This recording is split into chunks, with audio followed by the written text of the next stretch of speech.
速報版なので簡単にだけど最新のウランニュースをまとめるね。2月1日に注目のカザフスタンの世界最大のウラン鉱山会社カズアトムプロム KAP の決算が発表されるけど、その前に今ある情報をまとめるね。まずは発端となった KAP の1月12日に発表のニュースリリースから見ていくね。2024年の生産計画の調整を予定していることを発表したよ。原因は硫酸の入手の課題で、それをもとに新規開発交渉建設工事完了の遅れを挙げているよ。硫酸の状況はカザフスタンとその地域で進展。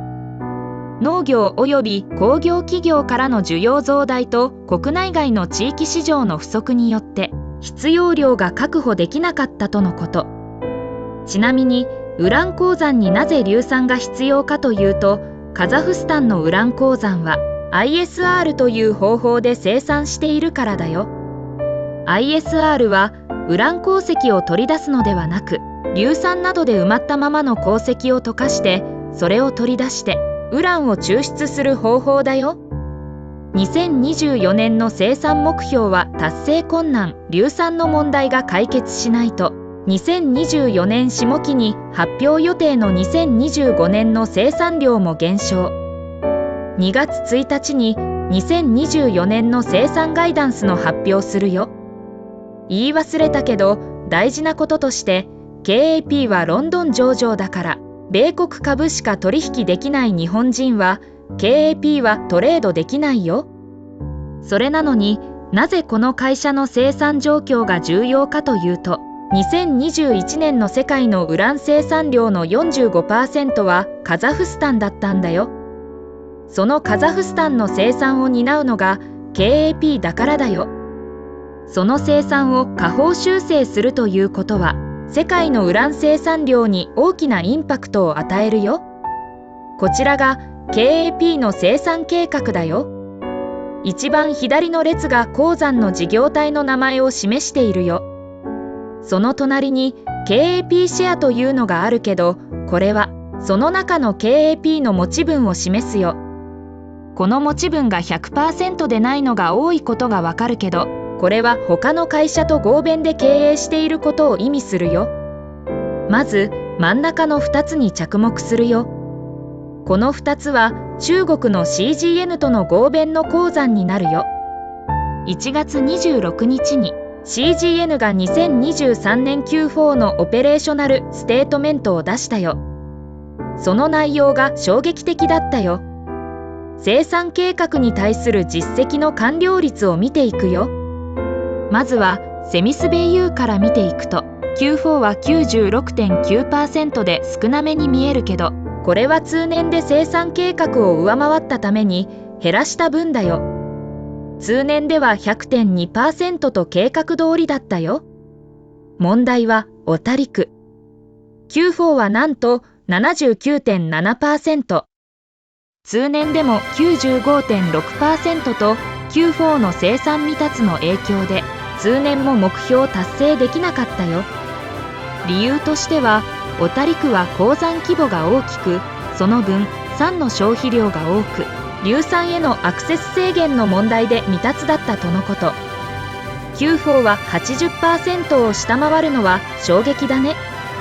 一方でセミスベイユーはブロックが成熟しており、酸性化の必要がなかったため硫酸不足の影響はなかったとのこと。これはどういうことかというと、 ISR において硫酸を入れてからすぐにウランが抽出できるわけではないよ。1ヶ月から3ヶ月の期間の酸性化を入れた後、9ヶ月から12ヶ月かけてウランの抽出のピークに向かっていくよ。そこでピークをつけた後も24ヶ月から36ヶ月かけて抽出量は下がっていくものの抽出を続けていくよ。すなわち酸性化がなくてもピークを超えた後でも2、3年は量は減るもののウランの生産ができるということだよ。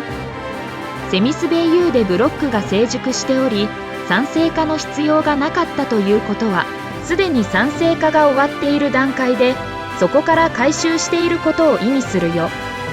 一方で生産を増やそうと思うと新しいブロックを産生化していく必要があるよ。そうなると硫酸が必要となる。もう一度生産計画の表に戻るよ。セミス・ベイユーは2023年に生産を増やしていく計画ではそもそもなかったよ。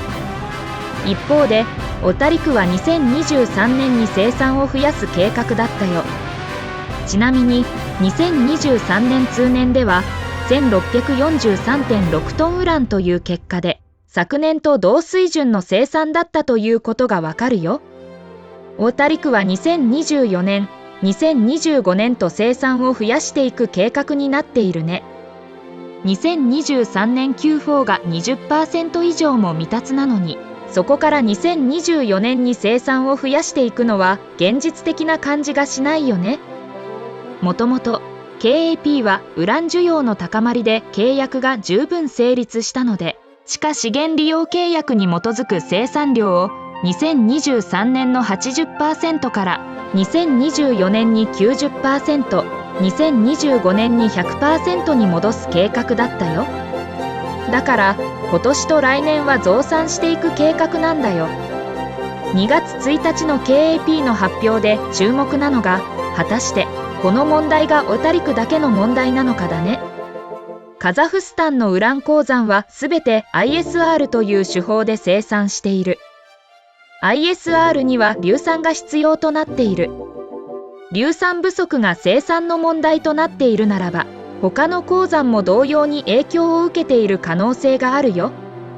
2022年から2024年にかけて6000トンウランの増産が計画されているけれども、一体どれぐらいの影響を受けるかが2月1日の見どころだよ。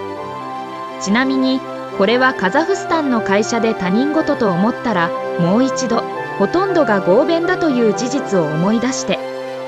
例えば委員会はみんながよく知る CCJ の現在稼働している3つある鉱山のうちの1つだよ。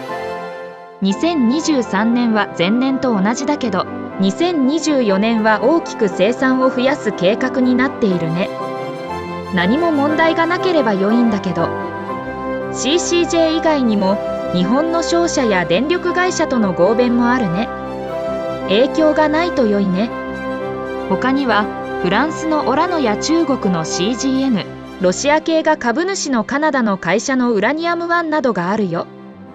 ここら辺も計画された生産量が得られないとなったらどうするんだろうね。硫酸の情報をジェットロの記事で整理してみよう。いまいちどの生産計画量かわからないけど、26000トンウランの生産には硫酸が200万トン以上必要とのこと。カザフスタン国内とトルキスタンで硫酸工場を建設する計画を進めていたというのが2023年3月17日の記事にあるよ。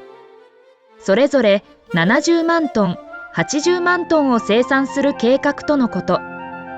さらに1月19日に大統領がイタリア公式訪問の際に、イタリアの化学薬品メーカーのバレストラとの間でトルキスタンの硫酸工場の建設の覚書に調印したとのことである。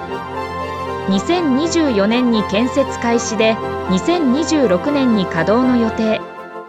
かなり積極的に硫酸工場の建設を行おうとしているね。工場建設なしには解決できない問題と見ているようね。最後に現状の株価を見ておくね。代表的な銘柄の冷やしチャートを載せておいたよ。多くの銘柄は1月12日のニュースの後に大きく上がったけど、その上昇分の結構な部分を直近調整してきているよ。さて2月1日に KAP がどんな生産計画を出してくるか、そしてこの株価がどう動くかが楽しみね。今後もウランニュースを見たいと思ったらチャンネル登録と評価をしてね。チャンネル登録と評価が私のパワーになるの。